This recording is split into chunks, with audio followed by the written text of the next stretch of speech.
목요일 아침입니다. 오늘도 하나님의 은혜 가운데 감사와 기쁨이 넘치는 복된 하루 되시기를 주님 이름으로 축원합니다.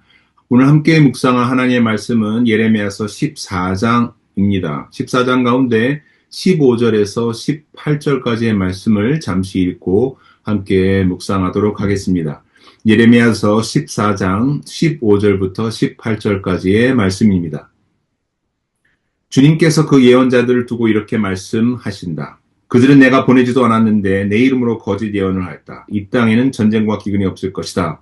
하고 말한 예언자들은 전쟁과 기근으로 죽을 것이다. 그 예언을 들은 이 백성도 기근과 전쟁에 시달리다가 죽어서 예루살렘 거리에 내던질 것이며 그들을 묻어줄 사람이 아무도 없을 것이다. 그들뿐만 아니라 그들의 아내들과 아들, 딸들도 그와 같이 될 것이니 이것은 내가 그들 위에 재앙을 부어 퍼부을 것이기 때문이다. 너는 이제 그들에게 이렇게 전하여라. 내 눈에서 밤낮 하염없이 눈물이 흘러내릴 것이다. 처녀딸 내 사랑스러운 백성이 참혹하게 얻어맞아 죽을 지경에 이르렀기 때문이다. 들녘으로 나가보면 거기에는 칼에 찔려 죽은 사람들이 있고 도성으로 들어가보면 거기에는 기근으로 고통받는 사람들 뿐이다. 그렇다. 예언자도 제사장도 어찌할 바를 모르는 채로 온 나라를 헤맬 뿐이다. 오늘은 하나님의 눈물이라는 주제를 가지고 오늘 말씀을 잠시 묵상하려고 합니다.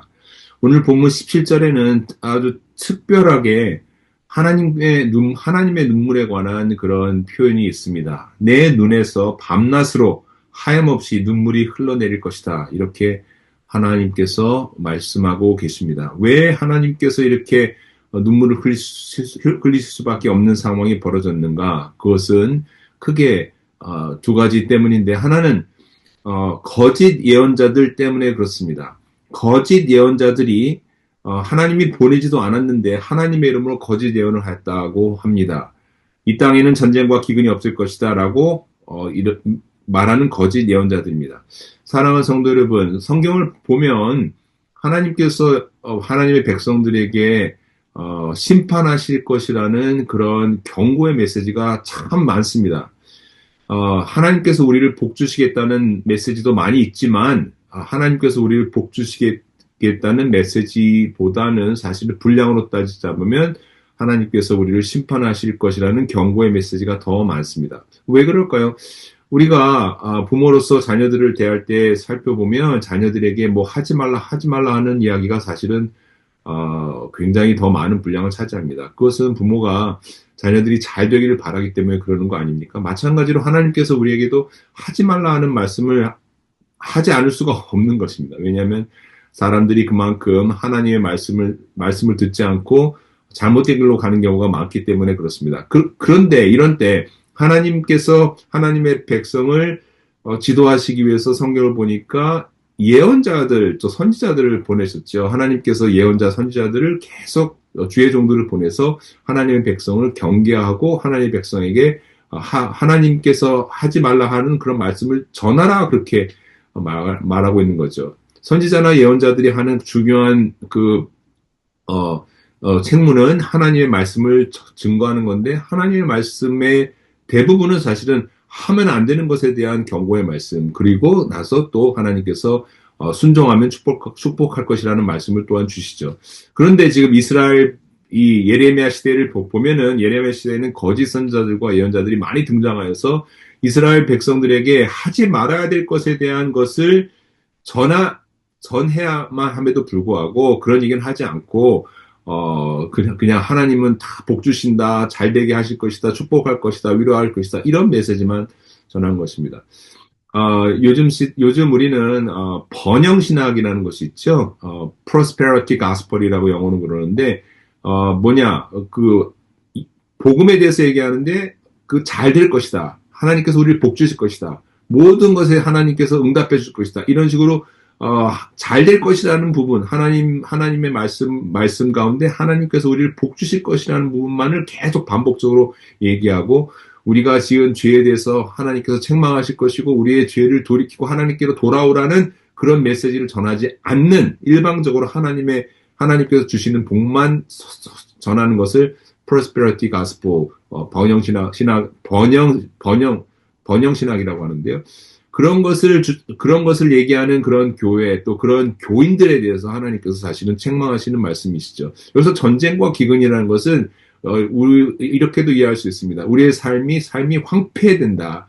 우리의 삶이 황무지같이 될 것이다. 우리의 삶이 기근이 올 것이다. 우리의 영혼이 메마를 것이다. 라는 것을 의미합니다. 하나님이 없는 상태를 말하는 것입니다. 사랑하는 성도 여러분, 세상에서 잘 먹고 잘 사는 것, 하나님께서 우리에게 복 주셔서 잘 먹고 잘 살 수 있으나, 그러나 하나님께서 우리에게 주시고는 것은 일용할 양식을 주시는 것이지, 세상에 재물을 쌓아두라고 그렇게 말씀하시지 않죠. 세상에서 명예를 쌓아두라고 말씀하시지 않죠. 하나님의 백성이 세상에서의 재물과 명예와 권력을 탐하게 되면, 세상의 것들을 탐하게 되면 하나님의 말씀을 듣지 못하게 됩니다. 그렇게 되면 우리의 삶에 전쟁과 기근이 찾아오고 우리의 삶이, 교회가 황폐해지는 그런 결과를 초래하게 됩니다. 그런 것에 대해서 하나님께서 지금 말씀하시는 건데요.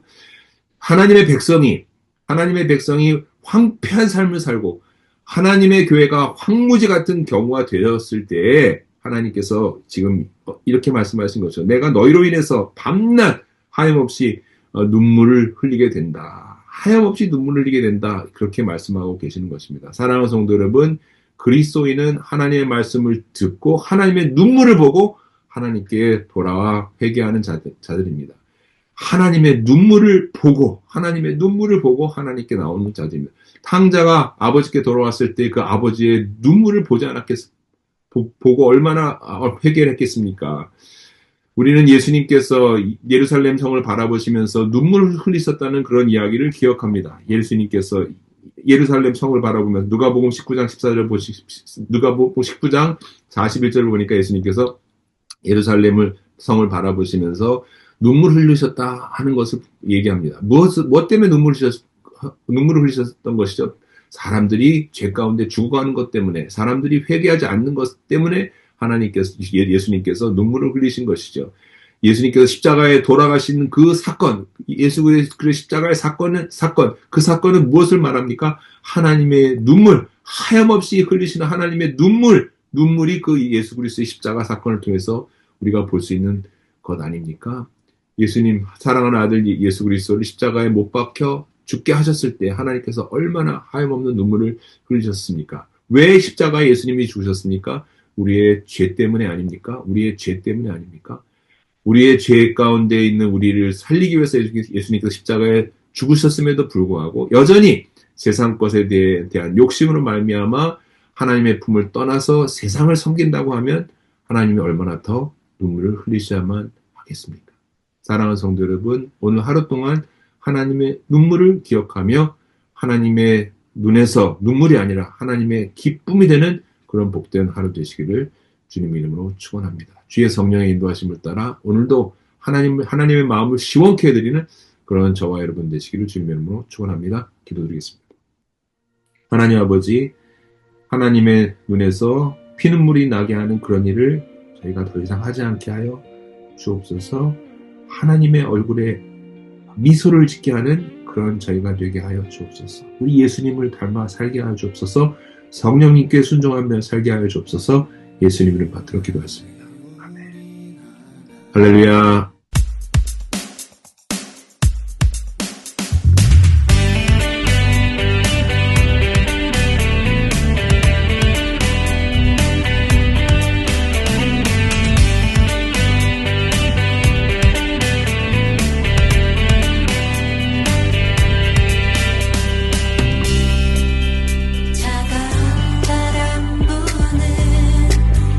얼어붙은 세상에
주님의 말